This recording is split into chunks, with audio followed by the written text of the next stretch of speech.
The August 13th, 2020 meeting of the Social Circle Board of Education is called to order.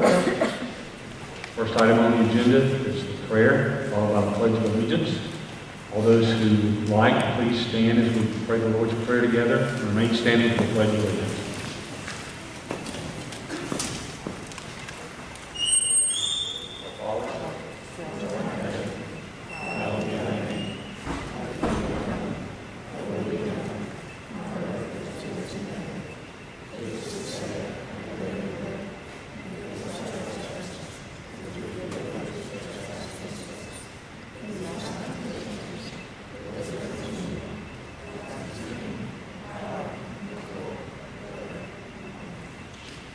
Thank you, and please remain standing for the Pledge of Allegiance. Over here.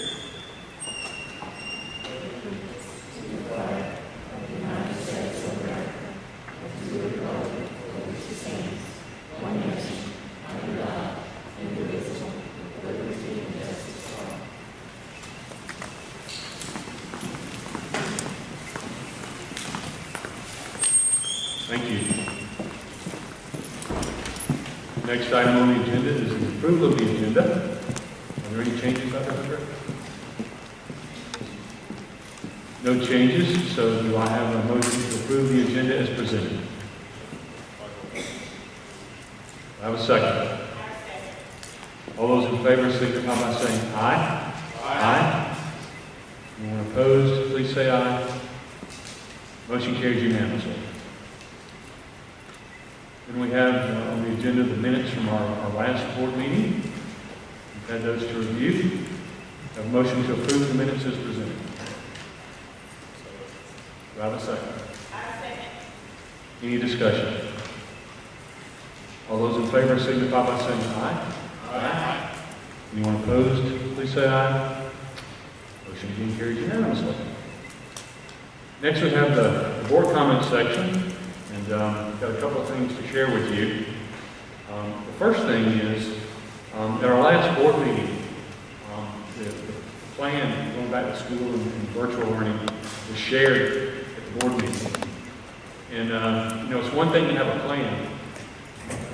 Then when things start happening, executing the plan is an entirely different process sometimes. But I want you to join me in giving this staff and these students a standing ovation for the outstanding job they did at this point.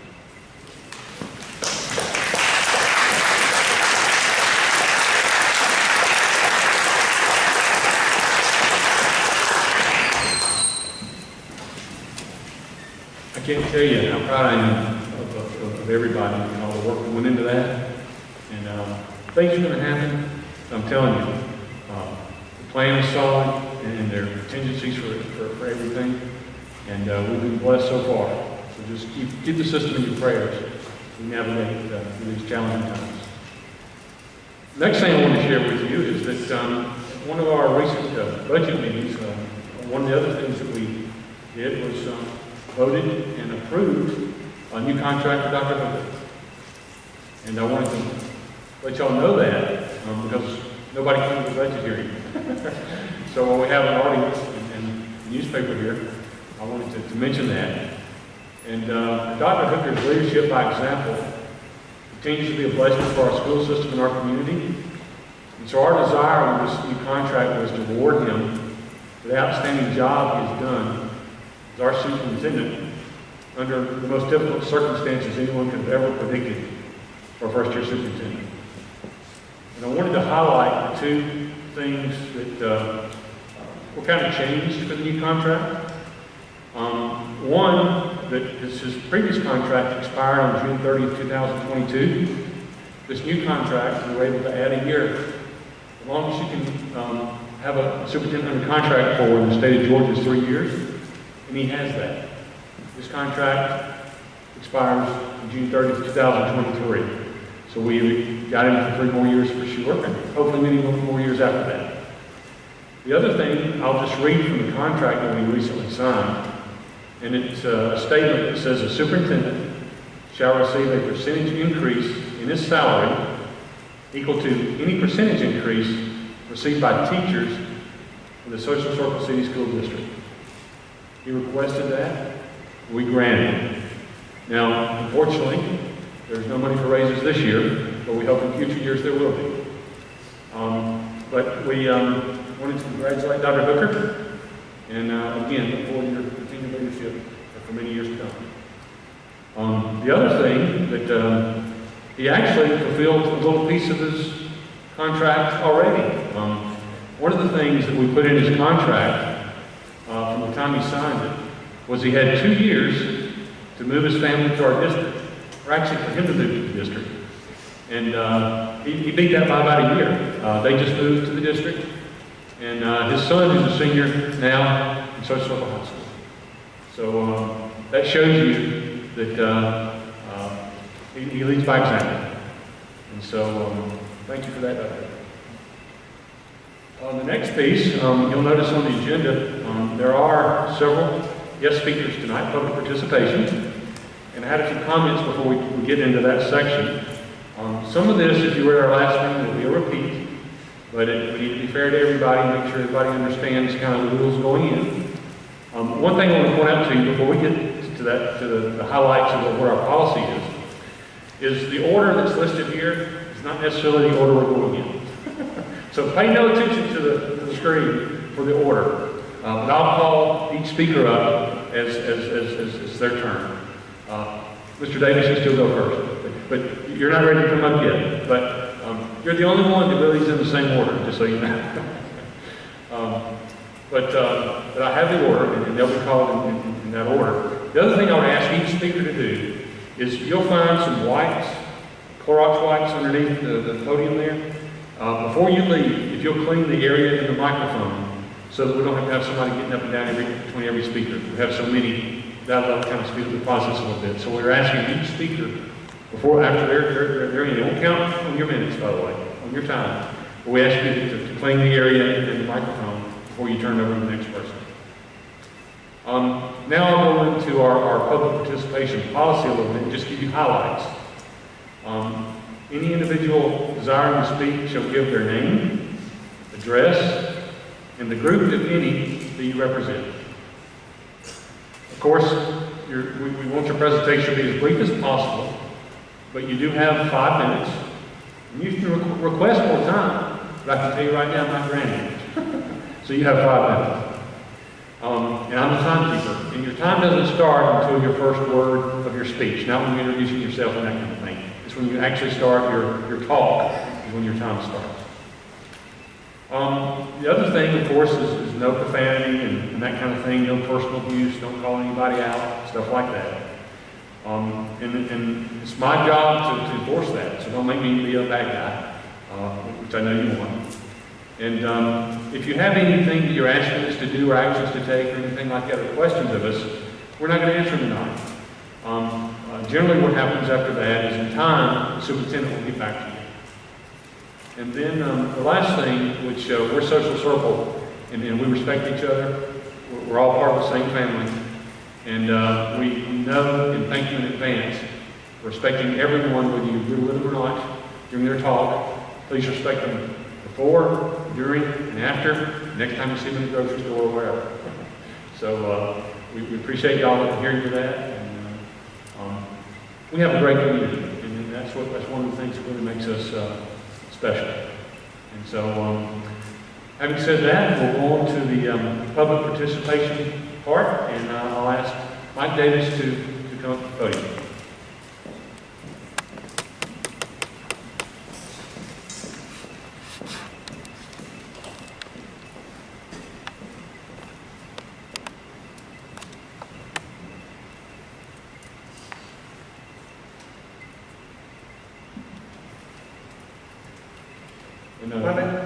My name is Michael Davis. I reside at 101 Gabriel Way here in Social Circle.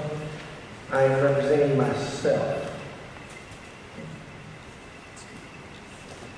I would like to thank the Social Circle Board of Education for allowing me the opportunity to speak to you this evening. I'm here to speak on the origin of the word Redskin and how it was used. In researching this topic, I chose to use the works and findings of the lead senior linguist of the Smithsonian Institution. There are no words recording of the use of the word redskin until after colonization of the North American continent by the French and English. In fact, the first recorded record of the word redskin came several years after what was known as the French and Indian War. In 1769, the first unchallenged use of the word redskin occurred when a British lieutenant colonel translated a letter from an Illinois tribal chief involved in negotiations with the British to switch loyalties away from the French by promising safe passage if the officer visited his tribe in the upper Mississippi Valley. The letter read, "I shall be pleased to have you come to speak to me yourself, if your pity of our women and your children, and if any redskin do you harm, I shall be able to look out for you, even at the peril of my life." That was by Chief Mosquito. The second written word of the word redskin, or recording of that, came in 1812, when President James Madison held a reception for several Native Americans. At this reception, President Madison referred to Indians as red people, or my red children, which prompted the Osage chief to say, "I know the manners of the whites and the redskins." Afterwards, Sioux Chief French Crow said, "I am a redskin, but what I say is the truth. I came a long way, and I am content." What we see here is the use of translations of the word redskin being used as a way to describe the difference between the Native American people and the European people coming to North America. Records of these exchanges translated by Indian language interpreters into French and English are included in Madison's papers. We see that when the word redskin was used as an English expression in the late 1700s and 1800s in the most respectful of context and at the highest level of governance. The word redskin finally in 1815 made it into print. In a news story in the Missouri Gazette, a story was printed about talks between Midwestern Indian tribes and envoys sent by President Madison to negotiate treaties after the War of 1812. The Gazette reported that envoys had rebuked the tribes for their reluctance to yield territory claimed by the United States. A great chief named Black Thunder was quoted in the Gazette saying, "I have never injured you, and an innocent can feel no fear. I turned to all redskins and whiteskins." It was not until 1863 that the word redskin was put in print in a very derogatory way. It was reported in the Winona Daily Republican, a newspaper in Minnesota, that the state reward for dead Indians would be increased to $200 for every redskin sent to purgatory. Thus, you now have the first interjection of prejudice, feelings towards Native Americans. This biased interpretation of the word redskins has led us to use of many positions on this word. There are several references whether either redskin or red people can be found to describe places. None of these are more prominent than the state of Oklahoma. This name is derived from the Choctaw words Okla and Huma. The meaning of these words are red people. Like many words, when not used in the proper context, lead to total misunderstanding of the word. We live here in Social Circle, which before colonization was a major crossroads for several Native American tribes. I am a descendant of one of those tribes, even though my skin is not red. I am 1/8 Muskogee Creek, and very proud of my Native American heritage. I see no reason not to be proud of our redskin mascot name. The primary purpose of our mascot is to help people build and strengthen their branding of identity. Who knows more? Who knows, just maybe after all, it was these interactions of the Native American tribes in and around this area that gave cause for our name, Social Circle. Thank you for your time, and I hope that I have provided you with more insight to the word redskin. I would like to leave you with two thoughts in mind about the word redskin. It is people who choose not to use the word correctly, or it is people who choose to see and hear the word with their own bias in mind. Thank you, Mr. Davis.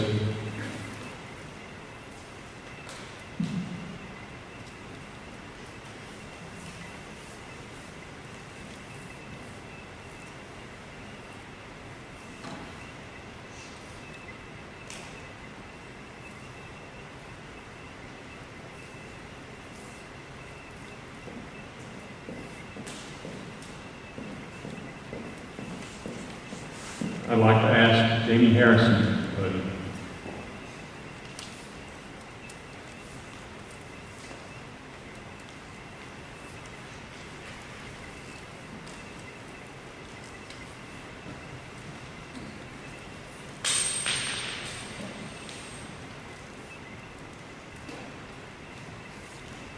My name is Jamie Harrison.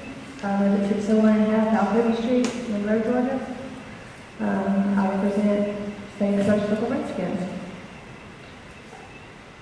Good evening, everyone. First of all, I would like to thank everyone for coming out and supporting the cause that is very close to the hearts of many, keeping our Social Circle mascot, which has for generations been our beloved Redskin. I'm a Social Circle High School alumna, class 1996.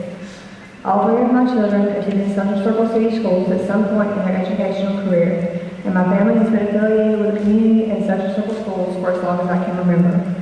Although I don't have any children currently attending Social Circle schools, I have family and friends with children here who are proud to be called Social Circle Redskins. As an alumna, I am and always will be proud to be a Social Circle Redskin.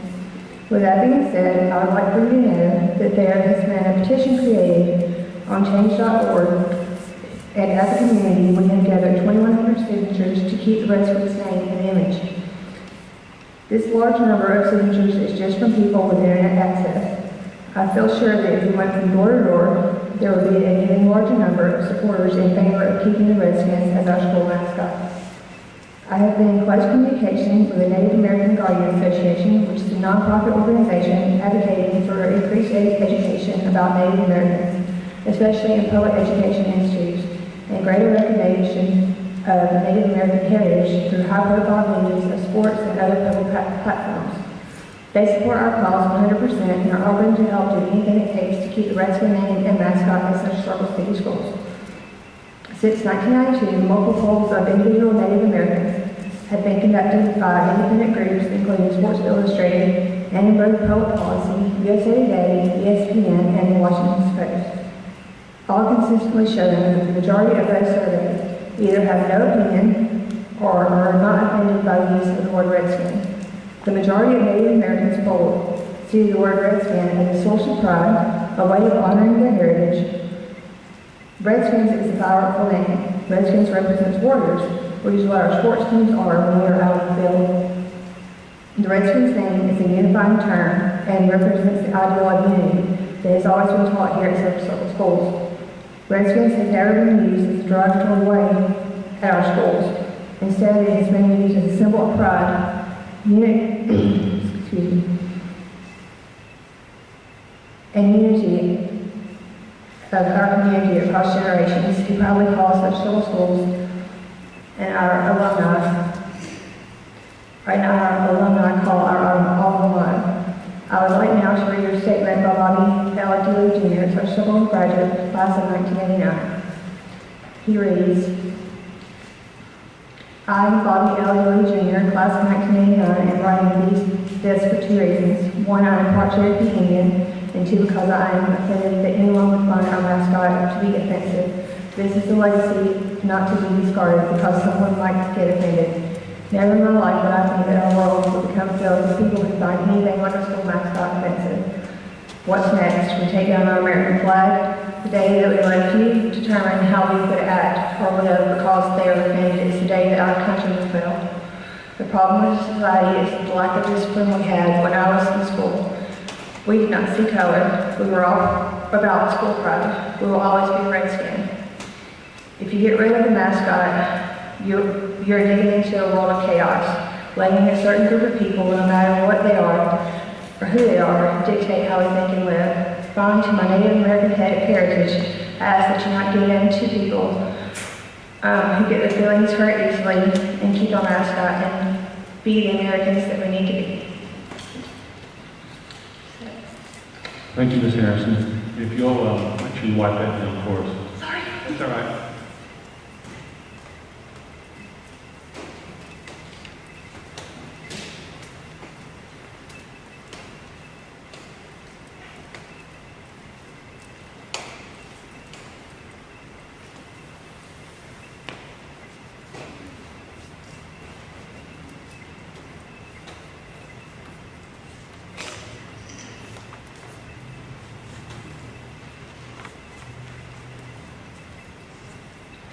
Your next speaker is Roxy Garrett.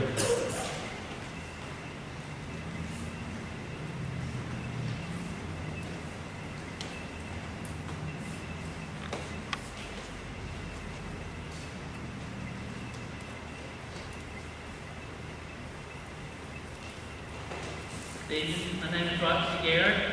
I live at 963 Social Circle, Fairplay Road, Social Circle, Georgia. And I am representing Save the Redskin mascot. First, let me thank the board for letting me come this afternoon and speaking on a subject that is very near to my heart. My name is Roxy Garrett, and I am a Social Circle Redskin. The Redskin mascot has been with us for 70 years, and that is just about when I entered first grade, so I've always been a Redskin. I'm speaking today to keep the mascot of our school. I look at the Redskin name as an honorable name that shows Native Americans, that honors Native Americans. I feel that the name shows Native pride, just as the name equates with pride in reference to Social Circle City Schools for all of our students, whether an athlete or not. The Redskin mascot is a symbol of pride and honor and is not derogatory or racist. The Redskins were tough, brave warriors. I believe the Redskin name would not have been given as a mascot unless it was a revered and respected designation, but was thought to be symbolized of strength. It was not a name that was just picked out of the air, but was in all likelihood related to the history of Hightower Trail in the 1800s, been an old Indian path between the Cherokee and Creek lands running north and south. I think they moved this sign, but this is a sign that was uptown. It shows this road is a portion of Hightower Trail, old Indian path to Etowah River, which ran from High Shoals to the Appalachian westward to Shallow on the Chattahoochee. It formed a boundary between Cherokee lands to the north and Creek lands to the south. In 1817 to 21, it was used by the pioneer family to settle this section. I believe the mascot, the Redskin mascot, was chosen because of the relationship with Native Americans in this area. Did you know that the Redskin logo was designed by a Native American? Naming teams such as Redskins could be intended as more of a tribute to the Indian culture and history rather than a slur or offensive. It was an Indian chief in the 1930s that forged the name Washington Redskins and even drew the logo for the team. The Washington Redskins owner vowed never to change his mascot, and he did so recently only because of money and politics. There's only a small group of people who oppose this name. However, Indians are proud when their name is used as a mascot by sports teams. I also have one other little reference. This is a picture of Red Mesa High School, a Navajo reservation in Arizona. The mascot is Redskins. Native American people consider they are a forgotten group in our country. The Redskin name that once may have been used as a slur 100 years ago has evolved into a symbol of honor, respect, and pride. That is progress.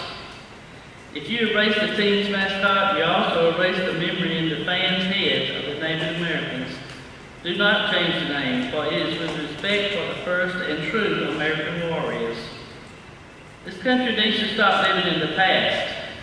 People today are not responsible for what happened hundreds of years ago. The great University of Georgia running back Herschel Walker has commented on this recently to remind us that people today are not to be judged for what their ancestors did hundreds of years ago. As I said at the beginning, I've always been a Redskin. I played basketball for 4 years and held the scoring record for Social Circle High School basketball for 40 years. My husband was the first principal of Social Circle Elementary School. It's now the primary school when schools were integrated in 1968. He was later high school principal and superintendent. I went to work for the Social Circle schools in 1975 and worked for 33 years. I was the high school secretary and bookkeeper. I drove buses for softball, baseball, football, basketball, cheerleaders, soccer, field trips, and most of the time without pay. Since I have retired, I still support our teams, going to games and cheering for the Redskins.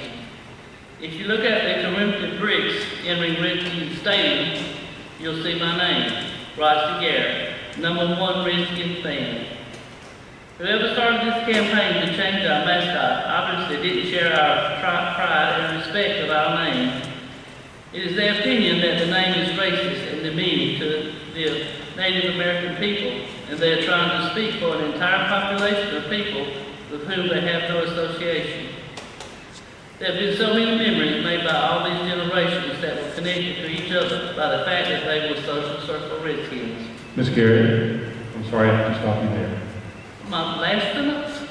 I have to stop you there. 5 minutes is up. But You didn't give me no let one me minute ask warning. everyone to please email me or email it, and I'll make sure all the members get it. I timed it before I left home, but I probably stumbled a few times. Okay, while you're waiting for us. If you'll make sure you wipe down for us, and thank you.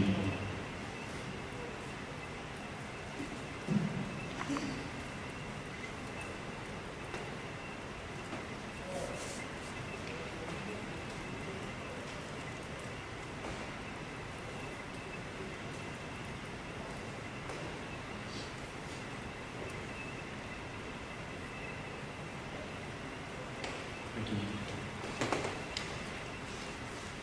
Okay, we have Sarah Ashley.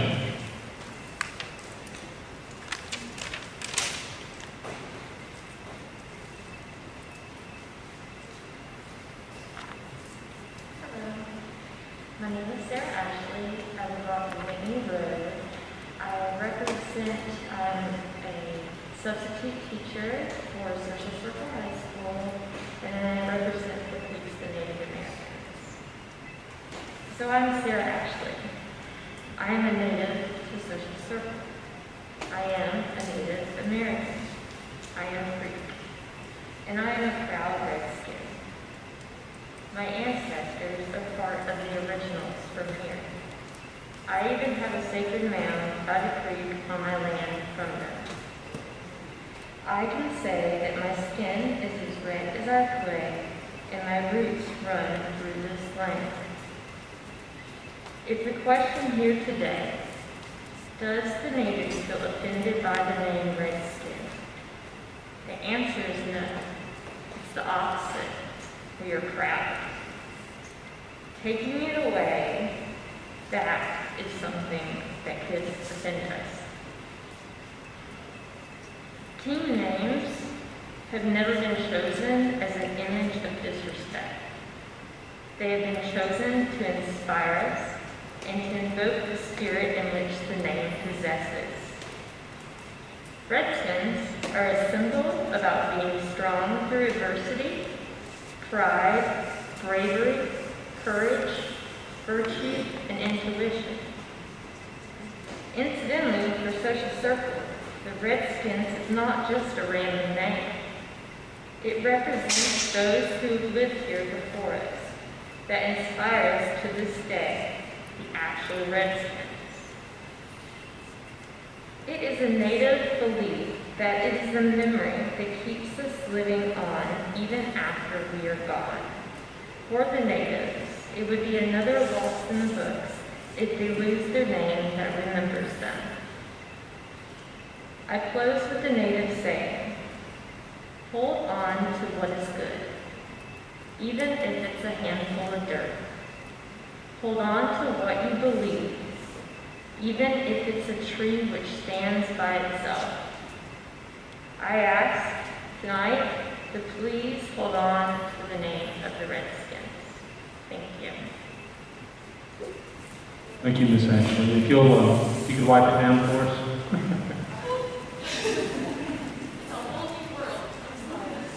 It is. Thank you.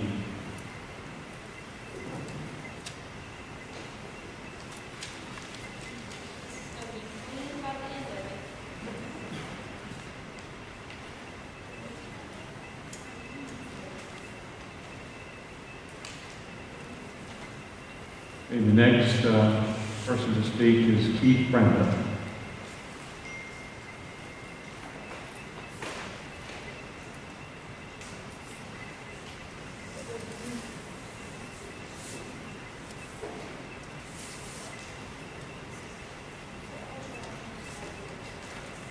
Good evening. Thank you for allowing me to be here. in case I don't forget. But I'm Keith Bramlett. I live 50 Cardinal Drive, Monticello, Georgia. Graduated in the class of 2006. I'm going to go ahead and wrote me something. Thank you for allowing me to be here today. I may be long past high school, but I'll always be a Redskin. The name itself unites the community. It didn't matter what race, gender, or status you were. If you're from social circle, you're a Redskin. I remember as a freshman, I wanted to be like all the seniors. They were bigger, stronger, faster. In baseball, they threw hard and hit bombs. That's what I wanted to do. In football, I found myself getting punished to the ground 9 out of 10 times. But boy, did they feel that good when I would get in. I felt like I earned the respect and something special was on the way. As a sophomore, I earned a spot in baseball and football. Got my first 2 letters, gave it my all. It was awesome to see the support of the community. Our community traveled better than anybody around. It was our tribe. The community behind the scenes moved to the beat of one sound. Something special was around the turn. Junior year was amazing. The fellows I grew up with had a bond like no other. The grass was a little greener on this side. We fought our way through adversity, fear of losing to be the best we could be. We were led by great men and women in our school system and a great community alongside us. Our coaches pushed us to the point where failure was impossible due to the amount of repetition we received. We played for the man beside us, the other guy, the one who was different, but nonetheless exactly the same. We bled red together, we cried red together, and we breathed red together. One band, one sound. Redskin is what we became, a team. Senior year, we were bigger, stronger, faster. Not to mention a team, Redskin in heart, soul, and mind. We blasted our way to a football region championship on the backs of every member of the football team. Everybody remembers how fast Marcus was. If you're a Redskin, you've heard of Tyler Jones. You know who Cowboy is. No faster defensive end than Jarvis and Montre. Rodney and Flea locked you down on the outside. The O-line was a line you didn't cross, and the D-line was impenetrable. We bled red together. We will always be Redskins. If you really want to make a difference, do it as a Redskin. And I promise you'll be proud and understand the true meaning of team, unity, and community. Be a part of, not apart from. Thank you, I appreciate it. Thank you, Mr. Brown.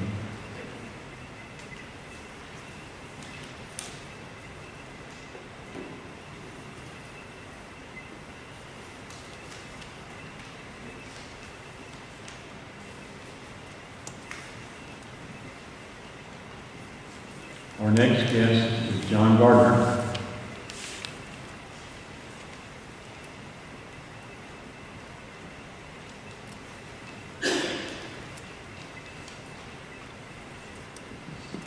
My name is John Gardner. I live at 569 Clover Drive. I am not originally a Redskin. I was raised a Bulldog. I won't tell you where from so that I can get out of here tonight. But I was raised a Bulldog. But being here 20 years, this is a great community. It's a great community of leaders, great school system, and we wouldn't have that without your leadership, past and present, as well as the leadership of the teachers that we have here.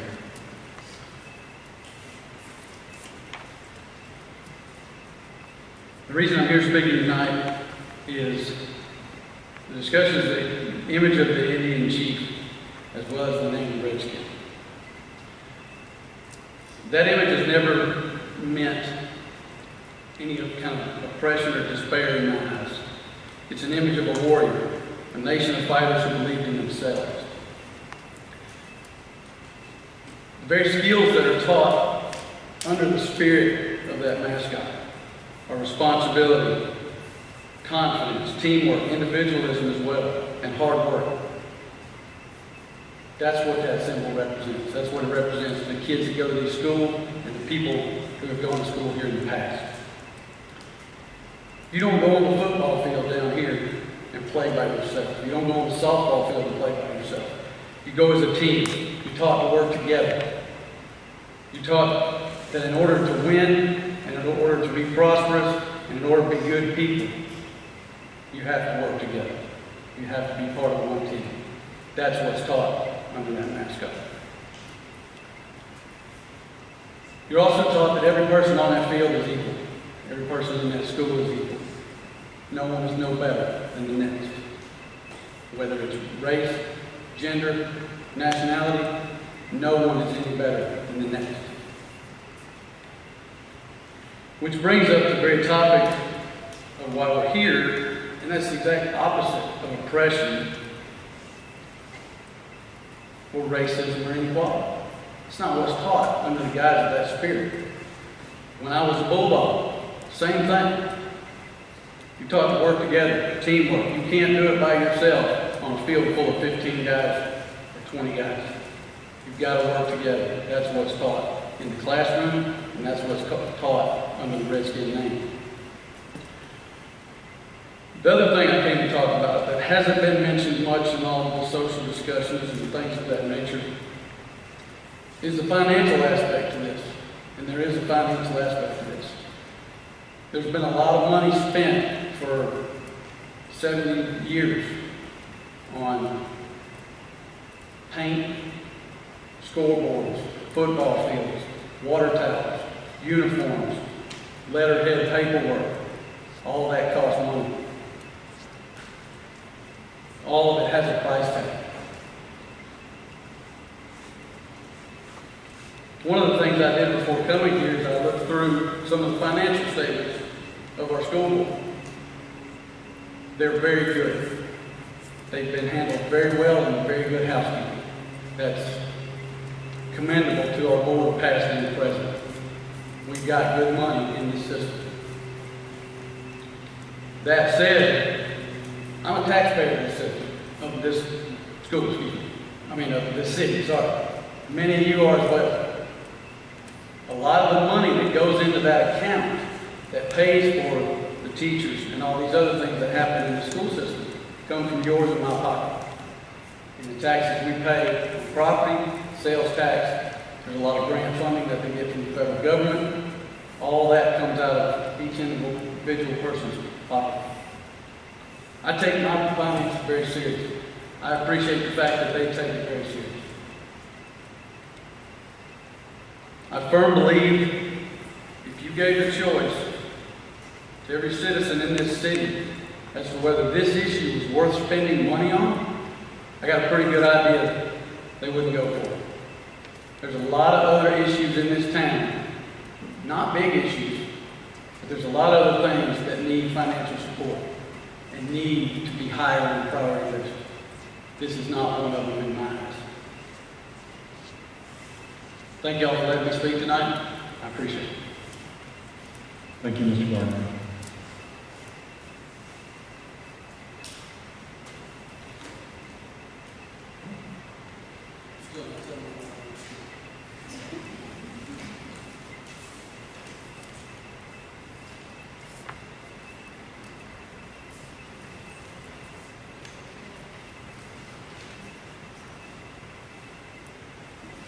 I'd like to ask Doris Gibbs to put in the book.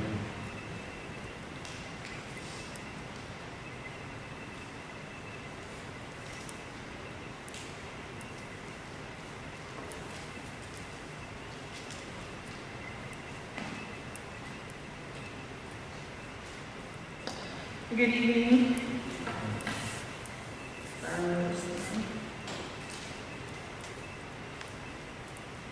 My name is Doris Gibbs. I'm from Covington, Georgia. Graduated in Social Circle 2017. And I'm representing the group Creators and Consent. All right, so instead of quoting Langston Hughes tonight, I want to quote some Lin-Manuel Miranda. Hamilton is a great production. I hope we all realize that Alexander Hamilton was also struggling for the unpopular but a necessary decision. So in every sense of Alexander Hamilton, I am not throwing away my shot. And please don't expect anything less and anything different from me. Word of Education, I want to appeal to you for action. It is time to act. I understand that there has been a pause to listen to both sides, but unfortunately, some board members have not remained silent, and for that reason, I am concerned. When it comes to this mascot, I want to make it very clear I'm advocating for an end, a stop to a knowing disrespect of a group of people. The other side is advocating for an inanimate object that holds no emotion. The Redskin mascot, we are knowingly disrespecting Native people. Both sides have said, yes, there are some people who agree, yes, there are some that don't. Why are we ignoring the side that is being disrespected? That is not who we are. Much of the sense of Alexander Hamilton, I'm not throwing away my shot. So really quick, I want to address a few statements. So Walton County, yes, there was Cherokee in Muskogee Creek. The Redskin mascot is historically inaccurate. The Cherokee Indians in Muskogee Creek did not wear a native headdress. That is disrespectful to the Native people. I've spoken to Native people from the Lumbee tribe and Cherokee Nation, and from both sides, spoke to people who agree and disagree. However, there's a common thread that it is disrespectful to claim a Native heritage when you are not of that. It is disrespectful because your Native ancestry is much more than just DNA. It's a connection to the land, to the community, and to the people. The chairman of the Eastern Band of Cherokee has said, you cannot say I'm something number Native American and claim to be Cherokee. That is disrespectful. We cannot allow that to continue to occur in our nation. In Walton County, I don't know if you know the massacre at Johns Creek. Native American people were killed by colonizers in the name of land. And that's just in Monroe, Georgia. And then when it comes to statistics, those statistics are wrong. When you survey Native American people, we can easily say, oh, I'm Native American, please survey me. Native American people are only less than 2% of our population. Their opinion is not going to be accurately depicted in all of these statistics that a lot of people are saying. And yes, I understand the word Redskin was not used derogatory, but there is a careless disregard of the truth, and that needs to stop today. Board of Education, I am calling on you. I am calling on you to choose truth over tradition. You know, it took 246 years for our nation to realize that enslaving black people was wrong. It took over 144 years for women to be able to vote. We do not have the luxury of time. If we miss this moment, we miss so much more. Social circle, we cannot throw away our shot. We cannot throw away our shot. And yes, some Native people are indifferent and do not care, but let's not discount the 1,500 Native tribes and organizations that have signed a petition calling for the removal. That's 1,500 organizations. Those organizations have over 100 people each. I'm not a math person, but I think that's easy math for us to do all. And also, within the Save the Redskins Facebook group, I think it's perfect timing to say that what is done and said in private will always come to light. And that goes from the board to members in our community. Board of Education, your silence, I'm calling on you to speak up because it has become concerning to me and other people who have decided to courageously and boldly speak out in favor of the removal of the mascot. Your silence is unfortunately, I think it's not intended, but it's morphing into something that people feel comfortable to come into personal Facebook pages and say names and say disrespectful things. We would much rather defend a mascot than defend people in our own community and of our graduation classes. The mascot is a big issue, but I do not deem it big enough to tear apart a community, and that's what this is becoming. And this is not a Gibbs issue. I'll say that it's not a Gibbs issue. I'm done. Awesome. So what I need to say. Thank you. Thank you.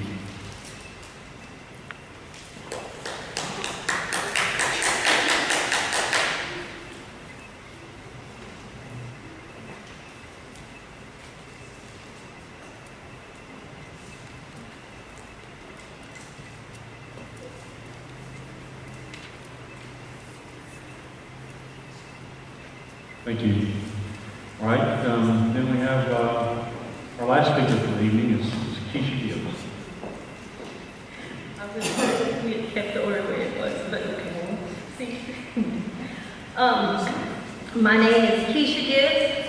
I reside in Covington, Georgia. I'm representing I'm representing the GIVE more importantly, but also the Courageously Concerned group. I stand before you today in that attire that I wore as a teacher here. I got my war clothes on. I am Social Circle. This is my coaching shirt. As some people have stated, it's the GIVEs. But let me tell you, the GIVEs are the same people who love Social Circle. I wore this, and I have fond memories. Just because I want to ask of you, the board members, to consider to remove the red stock, that took a lot in the sense that I had to be courageously concerned enough to offend a group of people who I love. But I don't offend them in a personal way. I offend them in a deeper way that says, hey, if we allow something that disrespects some, what else will we allow next?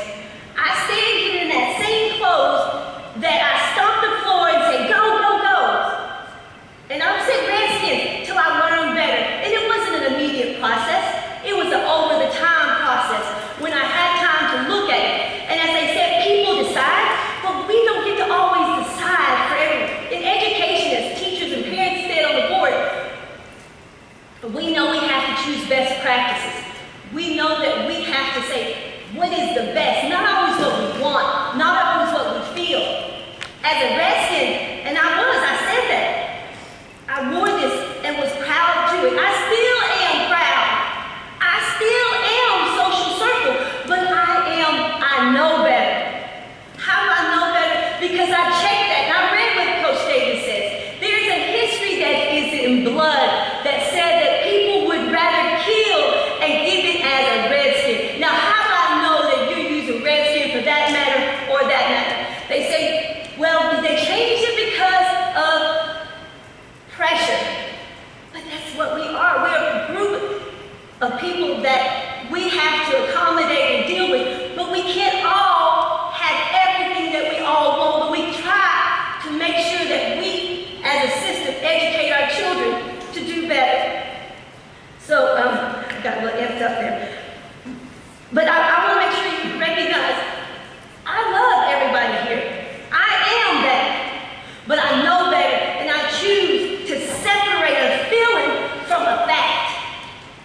A feeling that I have when I wear this, it feels good because we won that championship in it, and their name, school name was there. It's still there. That trophy is still there. But you know what else is still there? That fact, that history that is marred in blood, and that same people who said, I do not consent for you to disrespect, and those people who said that they do. We say that we want to continue this heritage in it. I have yet to attend something that says, let's embrace our Indian heritage outside of wearing a redskin on our shirt. There's not a powwow outside of the kindergarten powwow that goes on in elementary school, the primary school. After that, there's no other Native American events to state that we do here as a system. But it is a complicated thing. So I come to you from as a parent as to what do we say we are, Social Circle? We say, according to our mission statement, we say that we, I wrote it down.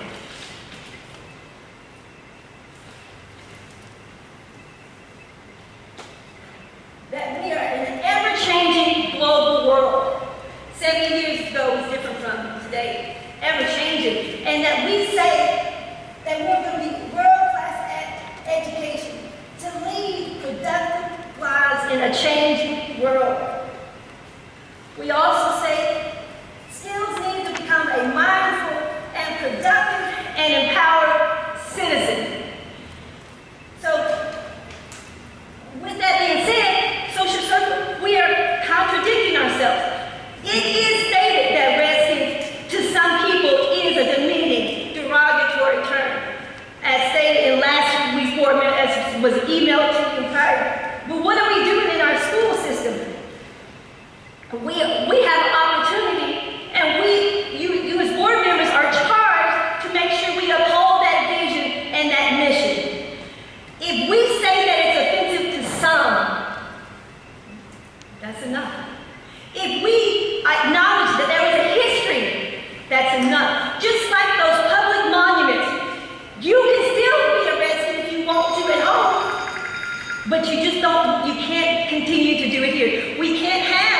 it. We are residents in the gym. I tried to stop. Thank you very much. Thank you, Ms. And, Gibbs. I appreciate it.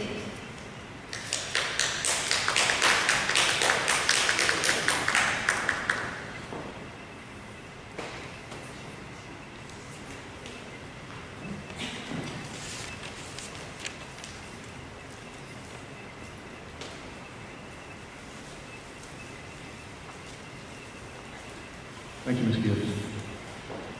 And thanks again to all the public participants. You're very respectful, and we appreciate that. And I do want to ask again, if you would, if you take the time to email me your text, I will make sure that every board member gets it. And it would be very helpful for me personally if you do that. Sometimes it's not easy to hear every word when you're up here. And again, I know it takes a lot of courage to get up here, and we appreciate it. Appreciate everybody coming out tonight as well. Thanks for everybody's attention and respect during the talks. The next thing on the agenda is a break. We're going to take a 5-minute break. And we do have some other pieces of the meeting that are very interesting. We're going to go over our strategic plan a little bit and our budget. So you're welcome to stay. But if you need to leave, we understand that as well. We're going to take a 5-minute break and then resume our meeting in 5 minutes. Back to your seats.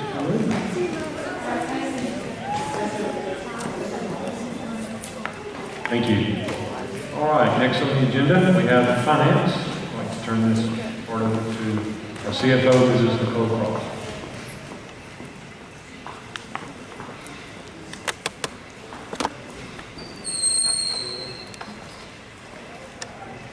So tonight will be a quick report. The district's fiscal year is July to June, so we are in the process of closing out the fiscal year. This includes accruing certain July and August revenues, as well as July and August payroll for 10 and 11-month employees. The final financial for our fiscal year is due to the Georgia Department of Education on September 30th. So at that time, I will be able to provide you those numbers. So I'll provide that at the October board meeting. Any questions about that process? Okay, next we have the Fresh Way. In June, collections went to the Central Circle Christian School, so we're still at $75,000 for collections for our district. In July, the money will come for classroom supplies at the schools.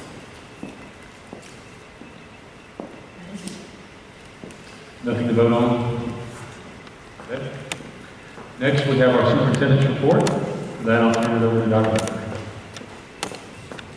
At this time, we will give you a current count as of today. I wanted to share with you, we have broken this down based upon our face-to-face learning as well as our remote learning. As you see at the top, we have a total of 1,811 students enrolled in our school system. Face-to-face, broken down by our campuses, an average of 22% of our population has chosen to be remote.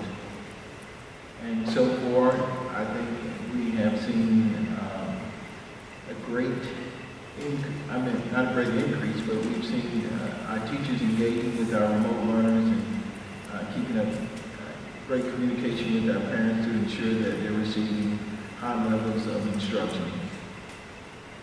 Questions concerning our count for this year? This month? Yes, I have a question about that. Sure. All of our remote learners do have a Chromebook, correct? Yes, we do have devices that they're using.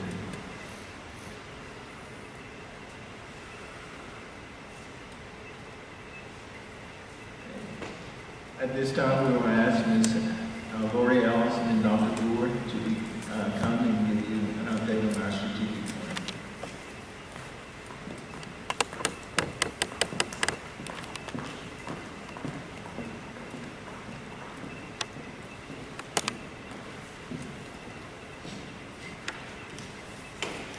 Good evening, Dr. Hooker, board members. We're pleased to be back with you this evening to talk about an update for our strategic plan. Now, just last month, we joined you to give an update and share our mission and vision and our beliefs. And we thank you for your support and endorsement of our work. We also shared the process that we've gone through as a team. And tonight we want to go just a little bit deeper to share with you the initiatives or actions that our team has decided will help us move our school system to the next level. So we're pleased to share with you the 5 goal areas. That'll be the next slide. We mentioned those goal areas in general terms last month, and you see we have the students still right in the center. And the next slides are going to show you specific actions that we're taking.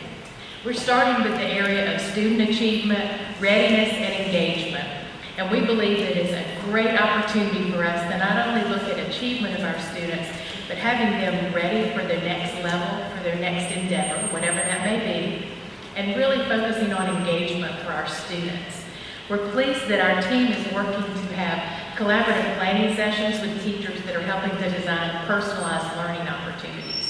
Now, the curriculum and the standards are the same for all students, but isn't it a great opportunity for us to meet the students at their interest level and areas that they particularly can relate to make it meaningful, so that a project, a book, or a writing piece can be based on something that's really important to them and relevant. So that's an area that we will continue to work on. We're also looking at revising our curriculum priorities and our pacing guides. And the reason for this is if you think about last year, ending school face-to-face in March, and then bringing our students back now in August, that's quite a time period that we lost for face-to-face instruction. And so it would be very difficult for our children in the school system and for the teachers to try to pack every single thing in there at the same level. So we're taking a really close, hard look at the curriculum, and we're working and looking at 3 categories. What's essential for their future learning that we need to assess for mastery? What would be something that the students will need continued practice for, that they'll continue to practice so that they're prepared for the next level? And then the next one would be, what do they just need exposure to that we need to introduce, but we would not expect them to master at this level because they'll have more opportunities at another date. So our teams of teachers have worked very hard in this area and really appreciated the additional planning days that you provided so they could do this. We're also working to have very effective and engaging instruction. It's been so exciting to walk in classrooms with our students back before us and to see the great work that's taking place for the students and the staff. They're engaging and connecting with students, and it's a happy group of teachers and of students to be back here together. And we're going to continue to focus on that communication and engagement.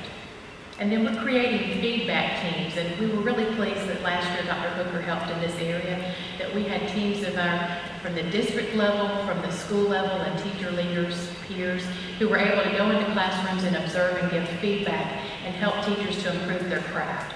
And really, that's what we all could use a coach. We all can get better at what we do, and even the finest, best educator you could imagine can always step their game up just a little better. So we're working closely in a non-competitive way to really improve our game. And we appreciate that opportunity to do so. The other area I wanted to call your attention to is the area of quality staff and professional growth. This is really important to us. I've said before what an honor it is to work in Social Circle. This is a unique place like no other. We're proud to be here in this school system. We're proud of our employees, of our students, and of our school board, and certainly of our superintendent. And it's so exciting to us to be able to market this school system, to tell our story. It is a special place. So one of the actions you'll see that we're looking at in our initiatives is to really work on a marketing strategy to tell that story so that more people want to come join us here, so they know what a great place it is. We also think it's critical that we retain the talented staff that we have. And having a very positive culture and climate here, being a great place to work, and giving positive recognition and feedback will help us to hold on to the great staff that we have. We're also looking at having great professional learning opportunities that meet the needs of the teachers. So it's not something just that I would decide that they need it, or Dr. Hooker decides they need it, or Dr. Brewer. It's something that is a need that will support their teaching profession and support the goals of the school system. And working hard to match that to their specific expertise. We also want to make sure that as we look at this, that it's aligned to our strategic plan, that it meets the goals. So oftentimes someone can have an interest of something they'd like to learn more about, but we want to make sure if we're investing our professional learning dollars that we're helping us to propel our district forward and that it matches the direction of the system that we're going in, so that we can be great stewards of the money. So these two areas, I think, as far as quality teaching and staff, as well as what we're looking for student achievement and engagement, those two are really part of the heart and soul of what we do with the students and the teaching team. And we're really pleased to share some more specifics with you about that tonight. And since I mentioned heart and soul, that ties in great to go with the next part that Dr. Brewer will share with some great work that's happening in that area. So thank you for your time tonight. I'm pleased to spend some more time talking with you about the work of our safety and in building a culture of well-being team. We spent time looking at not only our current data, but also looking at great research about ways that we can teach and have great relationships with kids that can ensure that all of our students are learning, especially our students who struggle academically or who have experienced childhood traumas or are living in an environment of poverty and stress. So we believe that the work that we're doing to implement SEL, which is our social emotional learning curriculum, is really going to be able to help to propel our student performance and academic achievement further. And one of the things that we've been excited to do from the start of this school year is to remind all of our staff members that because the children have experienced traumas, that during this school year, we need to make sure that we put just as much emphasis on building relationships with the kids and on teaching them really important social emotional learning strategies, communication, controlling your own behavior, being able to interact with your peers effectively. We're putting as much weight on those things as we are on our content. And we know that those are skills and strategies that are often more highly correlated with achievement than your SAT scores. So we know that these are important strategies. We know that they're great skills that will help our students to have great careers and to continue to keep them. So we're excited about our SEL work. We're also really excited about something that Dr. Hooker brought along with him during his first year with us. And that was the concept of being all in. So we spent time last year talking about what it looked like to be all in.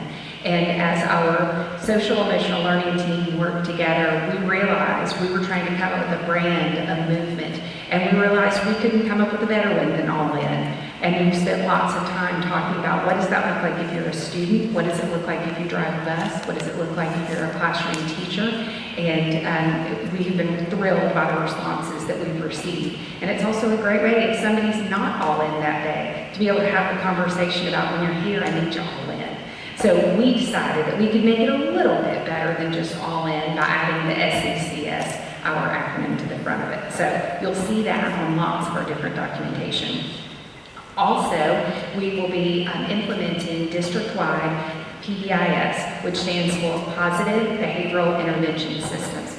And it's really a fancy term for teachers and staff members understanding that not only do we teach language arts and math and science and social studies, we teach kids about behavior. We teach them about behaviors that are appropriate. We work like diagnosticians, so if there's a child who's choosing behaviors that are getting in the way of them learning, we are teaching our teachers how to identify what's happening right before that. So we see if there's something that we can do differently as adults, or if there's something that we can train the students to do differently, be able to identify their feelings and make different choices, like going for a walk and getting some water, or going to check in with the counselor as a precursor to a potential bad choice. Because what we want kids in the classroom and learning. We don't want to spend all of our time doling out consequences. We want to train our kids on excellent behaviors. And the great news is that our teachers are really receptive to that. Also, for part of our safety and culture of well-being group, we spent time talking about our safety plans. We spent time talking about the things that we needed to do in the building as we were preparing our reopening plan to make sure that it was safe, to make sure that we had the right supplies and materials that we needed. And one of the things that we're really excited about that's an innovation for us here in the Social Circle has to do with the Centegix badges that all of our staff members wear. And those badges give every staff member the opportunity to, if there's an emergency, call a lockdown. just with a few presses of their badge. And it's a great way for us to be able to communicate, to know if there's a problem, to be able to close down if we need to, or also if there's a medical emergency. It's another great tool. And when a staff member touches the badge, it sends an email and a text message to our SRO. It sends it to the administrators in the school, and then also our lead safety person, Mr. Hilton. So it's just a great way for us to communicate quickly in case there's any sort of danger or concern in the building. Another area that a different group of folks worked on, and we were really thrilled to have our CFO, Nicole Cross, work with this group, and she did an excellent job, and as you know, she's doing a wonderful job helping to improve many of our systems and processes here in our system. And this group identified 6 initiatives that we believe are going to help to just continue to drive us along and give us additional financial security. One of those is that we want to maintain a fund balance of 15% or more. And we do that so that when there's a crisis, like COVID-19, we have the funds available to weather the crisis and to not have to pause education for the children. We also are going to work to achieve a balanced budget. We spent lots of time last year working on refining our funding plans in order to maximize the money that we were earning through FTE. We made some great improvements there. We were able to earn a lot more money in that area than we had in the past. We're continuing to use those strategies, and we're refining them because we know that we want to make sure that we are earning all of the money, that we're receiving all of the money for the services that we're providing students. Their group actually spent some more time talking about enhancing our facilities. We know that several of our facilities really do need some enhancement, and we want to make sure that our practices and policies do that in an equitable and also in an efficient manner. They talked about increasing participation in the school food nutrition program. We know that that is something that the board has watched closely. We know that we want to make sure that we're being fiscally responsible in that area, and a great way to do it is to make sure that the food is presented in a lovely manner and that it's yummy when the kids eat it. And we're working to do that even in an environment where the kids are having their meals in the classroom.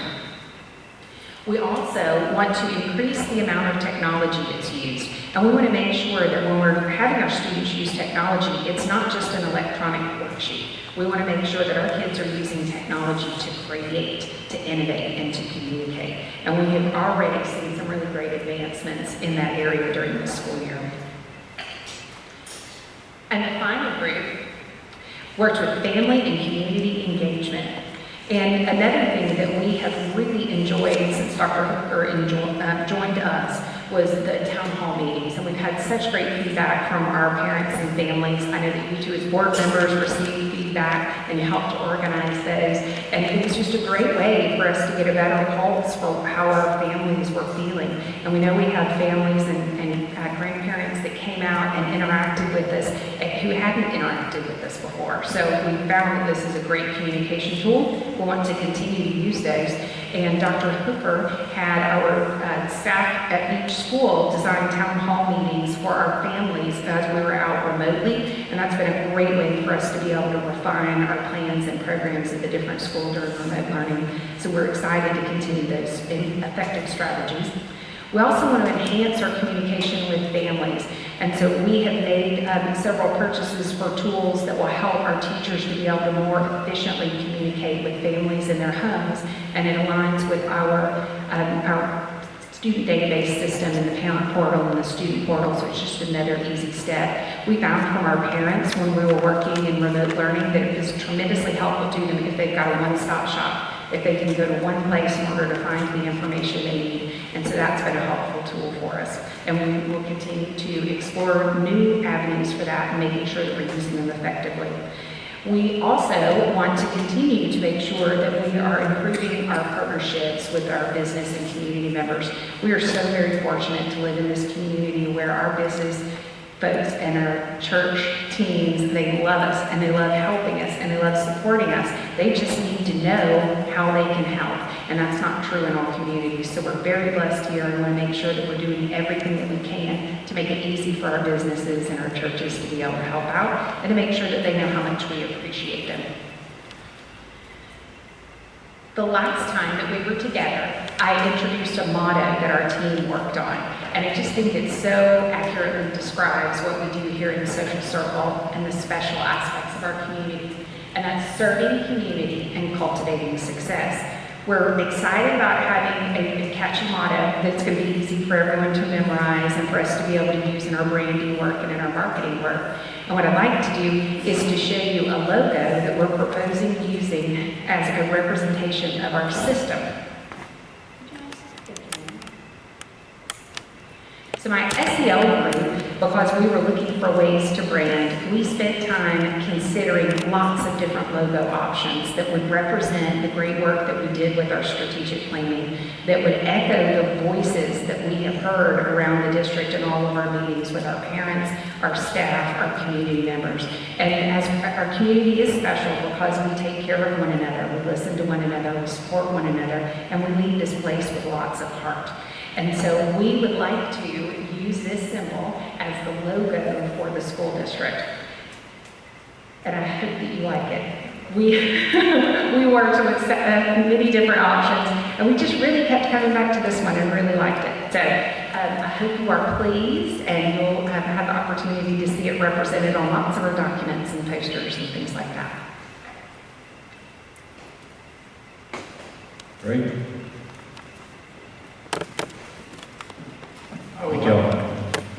I would like to say thank you to Ms. Allison and Dr. Brewer for their work on this, and for our administrators and teachers who took part in developing this strategic plan.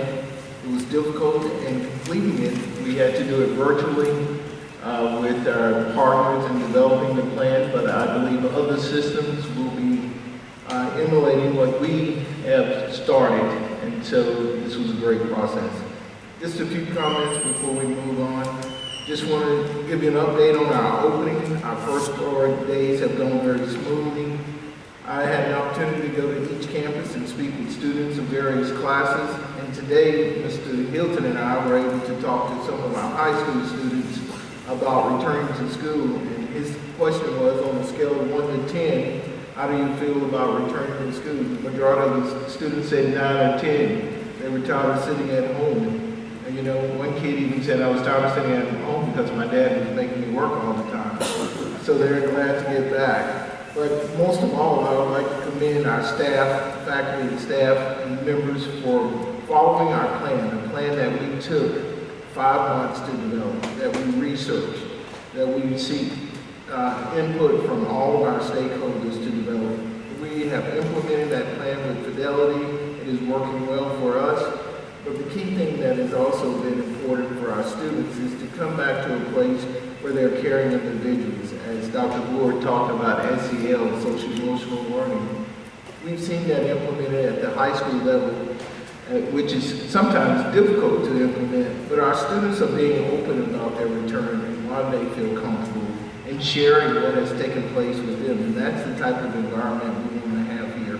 Because when you implement a program like social emotional learning, that's for our students to be able to manage their emotions, build positive relationships, and to learn to make appropriate decisions. As someone stated earlier, we want to develop good, productive citizens here at Social Circle, and I think we're on the path of making that happen. And to you, the governor's team, I would like to thank you for helping to lead this district, not only during the pandemic crisis. You know, many systems have decided to go virtual. We decided to do face-to-face and provide options for our families. That was a tough decision, but we have to do what's right for our community. 78% of our community stated they wanted face-to-face. We followed that, and we are doing a great job in upholding that. And as you will see, you're helping us to become a high-performing governance team. Your decisions are always made in what's in the best interest of students. And for that, I say thank you. That concludes my report, and now we can move to our new business action items. Thank you, Dr. Booker. And the last thing about the strategic plan is that's a 5-year strategic plan. Yes. So some of those things are not going to happen overnight, like balancing the budget, for example, especially this year. But we'll get there. But next item is new business action items. And the first item there is for the fiscal year 21 budget. For that, I'll turn it over to our CFO, Ms. Cross, again.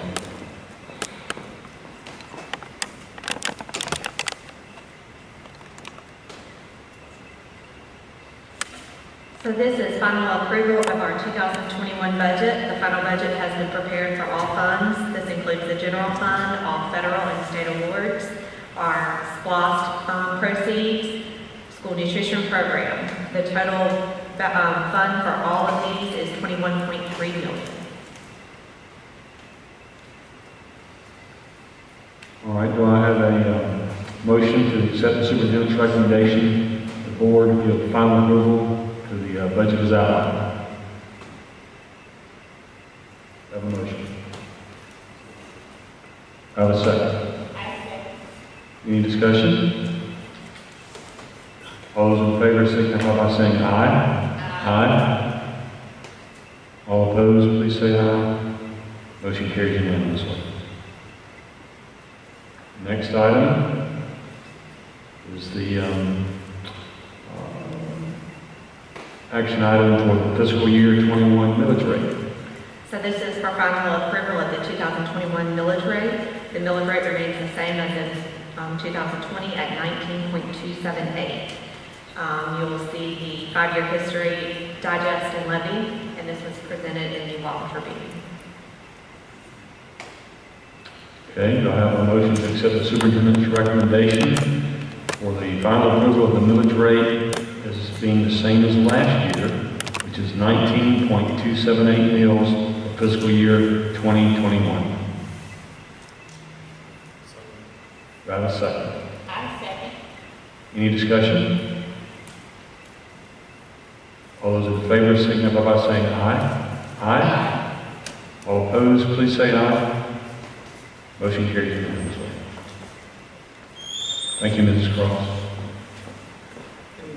I definitely want to commend Ms. Nicole Cross for coming in at a difficult time and working with our staff and streamlining some processes so that we can be more efficient in getting our POs out, but also helping our principals and helping us to become better financial stewards of our money here in this district. So she's to be commended, her and her staff, for doing that. And we are on our way to getting better at this. So I'm looking forward to the next 3 to 5 years saying to you we have a balanced budget and being able to build a school within that time period. Again, thank you, Ms. Cross, for your team.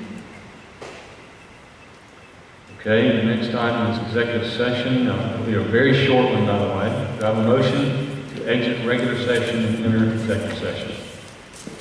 Do I have a second? All those in favor signify by saying aye. Aye. All opposed, please say aye. Motion carries unanimously. We'll be right back. Exit executive session for personnel and enter regular session. So moved. Do I have a second? I second. All those in favor signify by saying aye. Aye. Anyone opposed, please say aye. Motion carries unanimously. And we have one recommendation from our superintendent tonight for classified staff. And that's the resignation of Rosie Davis, school food nutrition worker. Do I have a motion to accept this recommendation from our superintendent? Do I have a second? I second. All those in favor signify by saying aye. Aye. Anyone opposed, please say aye. Motion carries unanimously. Do I have a motion to adjourn? Do I have a second? I second. All those in favor signify by saying aye. Aye. Anyone opposed, please say aye. Motion carries unanimously. We are adjourned.